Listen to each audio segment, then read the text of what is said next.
Christianity played a critical role in building this nation by brokering our founding document, the Treaty of Waitangi. 4 years before the treaty was signed, Sir James Stephen was appointed to the British Colonial Office, which was effectively the government department that ran the empire. Stephen had a very strong evangelical Christian background, as did his family, and they came from a group that was very involved in social reform. And to a considerable extent, Stephen's personal views on Christianity and on humanitarianism informed how he made decisions on foreign policy. Now, at that time, in the 1830s, the British government was very much opposed to any further treaties with colonies on the basis that they would cost a lot of money, they wouldn't yield much in terms of benefit for Britain. But Stephen was adamant, based on his personal views at least, that the indigenous populations in places like New Zealand needed protection, and that ultimately led to the instructions for a treaty in 1839. The treaty was unprecedented in the way it gave to the indigenous people of this country the same rights and privileges as British subjects. The outgoing British resident, James Busby, and the incoming governor, William Hobson, wrote the Treaty of Waitangi in the first few days of February 1840. From that point onwards, missionaries played a pivotal role in its success. They were responsible for its translation, for taking it to various communities around the country, for discussing its intention, and for encouraging chiefs to sign it. Many Maori came to regard the treaty as a sacred covenant, similar to biblical covenants. As a result, the mana of the treaty and the mana of the missionaries were inextricably linked.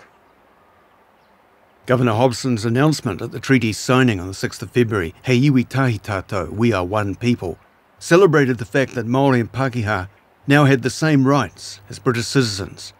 Maybe it was Henry Williams who had given Hobson those words, which echoes scriptures such as Ephesians 2, one new man in place of the two, and Galatians 3, we are all one in Christ Jesus. Some aspects of the translation of the treaty into Maori by Henry Williams have been brought into question.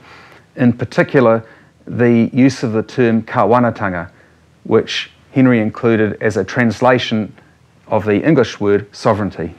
It is felt that the Maori chiefs would not have been willing to cede sovereignty if they had understood it as the British understood it. There are, however, some who defend Williams' translation. I'm very clear that there was no duplicity. Of course, there were levels of misunderstanding, but I don't think you can find any evidence of duplicity, because I think in the end, the missionaries wanted this treaty and wanted the Maori intelligently to accept it. There's actually more and more historical research which indicates that Henry Williams is a reliable translator.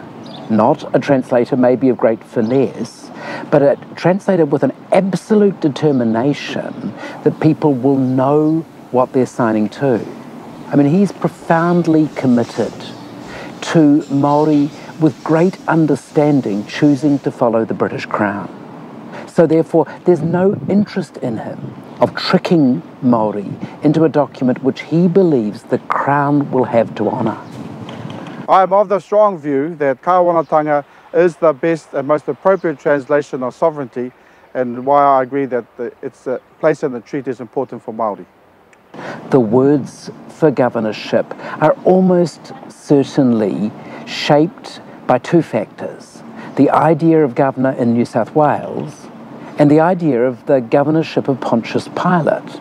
So the idea of governorship is not unfamiliar to Māori. I think Henry Williams was a man of integrity. He was somebody who could be trusted. He was a straight up and down man. I think without Henry Williams there would have been no treaty. He was trusted by Māori. His mana encouraged them to sign, and New Zealand was much better off, I think, than many other places, because there was this kind of relationship that was embodied in the Treaty of Waitangi.